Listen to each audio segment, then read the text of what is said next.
तो भाई लोगों, आपने पिछले 2 एपिसोड में देखा कि सोना हमारी संस्कृति का हिस्सा तो है ही, लेकिन अब सबसे बड़ा सवाल ये है कि आखिर सोना ही क्यों खास लगने लगा लोगों को। तो पहली बात तो लोगों ने सोने की खासियत महसूस करी कि सोना लोहे से 2.5 गुना ज़्यादा भारी है, और यही भारीपन लोगों को अपनी तरफ आकर्षित करने लगा कि है तो कोई ये खास चीज़ ही। क्योंकि लोगों ने एक चीज़ और भी नोटिस करी कि सोने में जंग तो लगता नहीं है, जबकि लोहे में जंग लग जाता है, चांदी भी काली पड़ जाती है।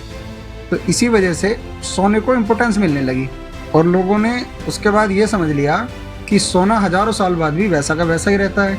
तो बस लोगों को लगने लगा कि प्रकृति ने बस एक यही चीज़ दुनिया में अमर बनाई है। और सोने की फ्लेक्सिबिलिटी के बारे में बात करें तो ये समझो कि 1 ग्राम सोने को 300 वर्ग फुट यानी कि कमरे जितनी चौड़ाई में पीट कर फैला सकते हैं।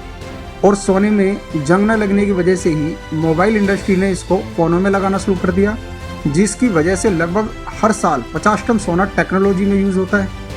और अब हम सोने की बात कर ही रहे हैं तो असली और शुद्ध सोना क्या होता है, इसको कैसे समझें। 24 कैरेट को 99.9% प्योर माना जाता है, जबकि ज़्यादातर गहने जो बनते हैं वो 22 कैरेट में बनते हैं, जिसको 91.6 प्योरिटी में मापा जाता है। और मापने का जो मामला है यह BSI हॉलमार्क पर डिपेंड होता है, जो सरकारी मामला है। तो मान लो कि जो BSI हॉलमार्क पर नंबर या परसेंटेज लिखा है, सोना उतना ही प्योर है। अब ये बात भी समझ लेते हैं कि पूरी दुनिया में कितना सोना निकलता है और कौन से देश से कितना निकलता है।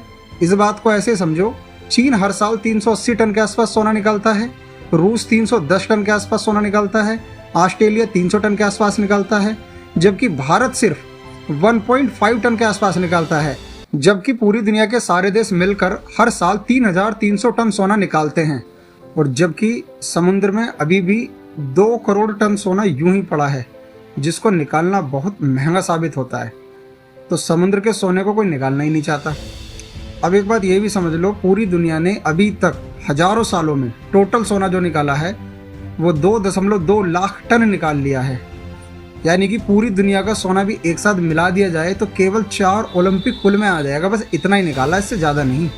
जबकि एक बात ये भी है कि भारत के हर घर में जो सोना पड़ा है थोड़ा थोड़ा, उसको अगर एक साथ मिला दिया जाए तो 25 से 35 हज़ार टन सोना बैठेगा, जो कि $5 ट्रिलियन के बराबर है, यानी कि देश की GDP से 1.5 गुना ज़्यादा। तो असली खजाना जो है वो बैंकों में नहीं है, आम इंडियन के छोटे छोटे सोने के रूप में पड़ा है। हमारी इंडियन RBI के पास 880 टन सोना है, जो देश के लिए अच्छी बात है। कुल मिलाकर ये समझो कि आने वाले टाइम में सोना महंगा ही होता रहेगा, और हर आदमी को अपनी टोटल जमा पूंजी में से 5 से 10% सोने में निवेश करके जरूर रखना चाहिए, क्योंकि सोने की वैल्यू कभी कम नहीं होने वाली।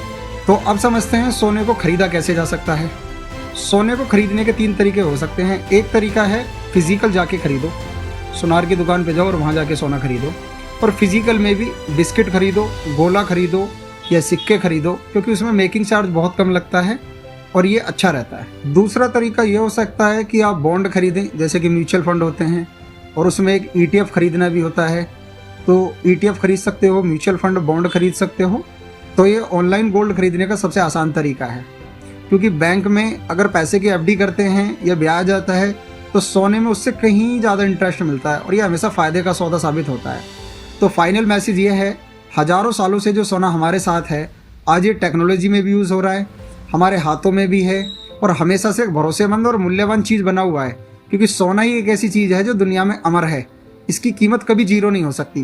तो अगली बार सोना खरीदने का मन हो तो उसके पीछे की हज़ारों साल की कहानी को याद रखना, क्योंकि ये एक मेटल या धातु की चीज़ नहीं है, इंसान और उसके भविष्य के बीच का एक पुल है। तो भाई लोगों, इस वीडियो में सोने से जुड़ी जो भी बात मैंने आपको बताई, उसमें से शायद आपको कुछ बातें पहले से पता होंगी और कुछ शायद आज पहली बार पता चली होंगी। तो अगर आप इस मुद्दे पे कोई कमेंट करना चाहते हैं तो कमेंट करें, वीडियो पसंद आए तो लाइक करें, सब्सक्राइब करें। धन्यवाद।